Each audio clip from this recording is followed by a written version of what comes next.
अस्सलाम वालेकुम student, my self is कमल जब्बार।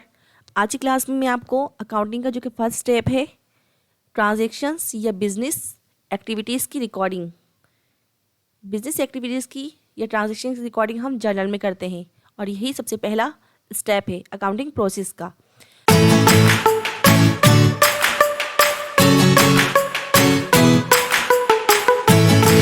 तो अकाउंटिंग प्रोसेस का जो सबसे पहला स्टेप है जर्नल एंट्रीज़ की रिकॉर्डिंग, उस जर्नल एंट्रीज़ को रिकॉर्ड करने के लिए अकाउंटिंग ने कुछ रूल्स बताए हैं जिनको मॉडर्न अप्रोच ऑफ या गोल्डन रूल्स ऑफ अकाउंटिंग कहा जाता है। जितनी भी ट्रांजैक्शंस होती हैं अकाउंटिंग में उन्हें हम 5 अकाउंट्स में डिवाइड करते हैं। ठीक है, तमाम ट्रांजैक्शंस को जो हम ऐड करेंगे वो बेसिक 5 अकाउंट्स में करेंगे मॉडर्न अप्रोच के तहत। वो कौन सी अकाउंट हैं देखते हैं।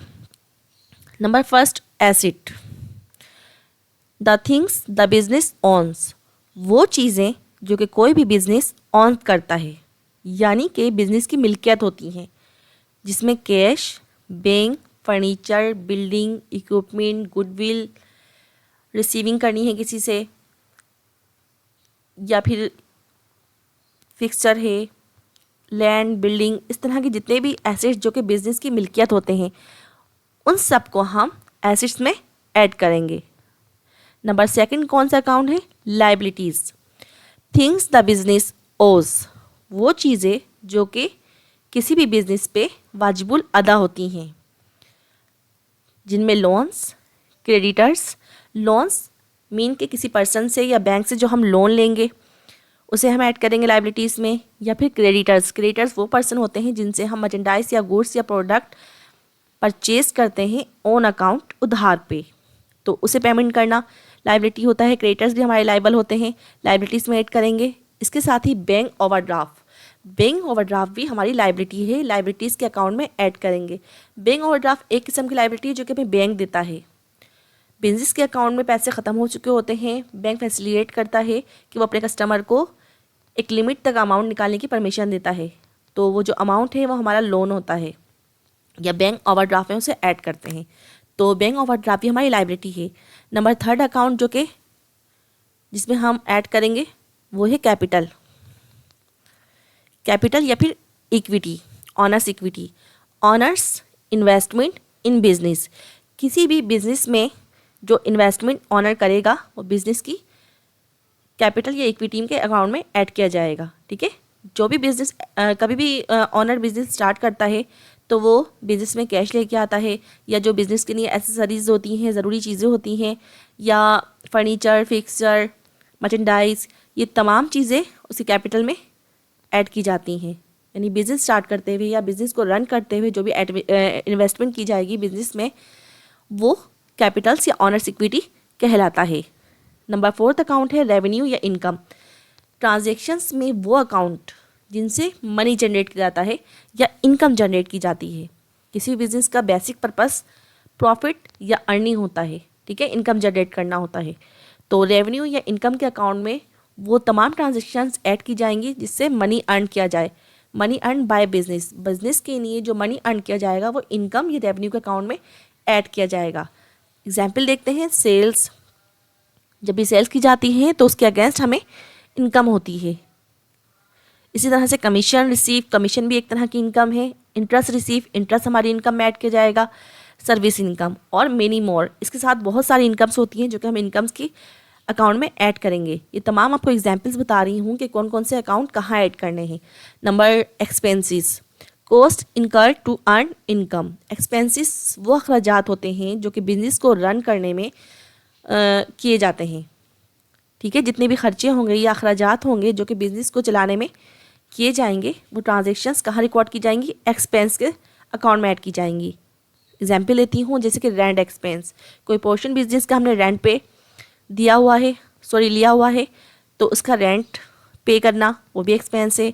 वर्कर्स या लेबर्स को जो सैलरी दे रहे हैं वो सैलरी भी एक्सपेंस है। यूटिलिटी बिल्स, एक बिज़नेस को रन करने में यूटिलिटी बिल्स होते हैं, इलेक्ट्रिसिटी, गैस, वाटर और इस तरह के जो मोर बिल्स होते हैं उन तमाम बिल्स को यूटिलिटी बिल्स में ऐड किया जाता है। इसके साथ ही वेजेस वगैरह वर्कर्स को दी जाती हैं। ऊपर मैंने आपको कुछ अकाउंट्स मेंशन किए हैं जितनी भी बिजनेस ट्रांजेक्शन्स होंगी वो इन 5 accounts asset, liabilities, expense, revenue और ऑनर्स इक्विटी या कैपिटल में ऐड किए जाएंगे। अब बात करते हैं गोल्डन रूल्स ऑफ अकाउंटिंग। ये रूल्स मॉडर्न अप्रोच को फॉलो करते हुए बनाए गए हैं। इन रूल्स को फॉलो करके हम जर्नल एंट्रीज की रिकॉर्डिंग करेंगे, तो ज़रा केयरफुली वॉच करें इन रूल्स को। जी स्टूडेंट, एसेट्स जब भी कारोबार में ऐड होंगे, किसी बिजनेस में इंक्रीज होंगे या ऐड होंगे तो डेबिट में रिकॉर्ड किए जाएंगे। इसी तरह से एसेट्स जब भी बिजनेस से डिक्रीज होंगे या कम होंगे तो क्रेडिट साइड पर रिकॉर्ड करेंगे। जी स्टूडेंट, एक्सपेंस जब भी इनकर्ड होंगे या इंक्रीज होंगे तो डेबिट में रिकॉर्ड किए जाएंगे, और एक्सपेंस जब भी डिक्रीज होंगे, कम होंगे या पे कर दिए जाएंगे तो क्रेडिट साइड पर रिकॉर्ड किए जाएंगे।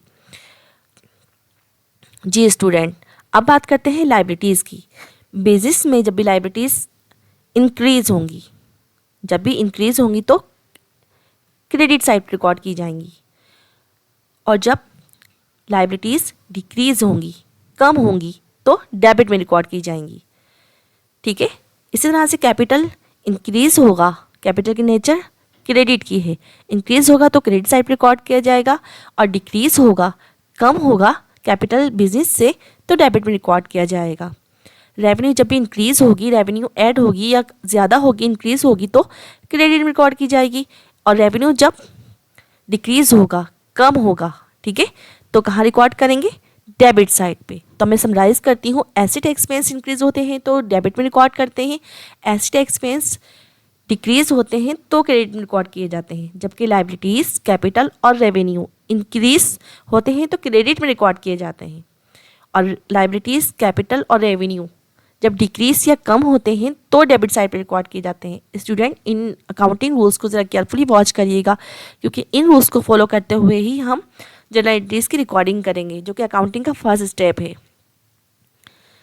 अगर आप फुल वीडियो वॉच करना चाहते हैं तो फॉलो करें मेरे यूट्यूब चैनल को, उसमें अकाउंटिंग से रिलेटेड और बहुत सारी जो है फर्स्ट ईयर कॉमर्स की मेरी वीडियोस अपलोड की हुई हैं, तो उनको वॉच करें ताकि फर्स्ट ईयर अकाउंटिंग आपके लिए ईजी हो सके।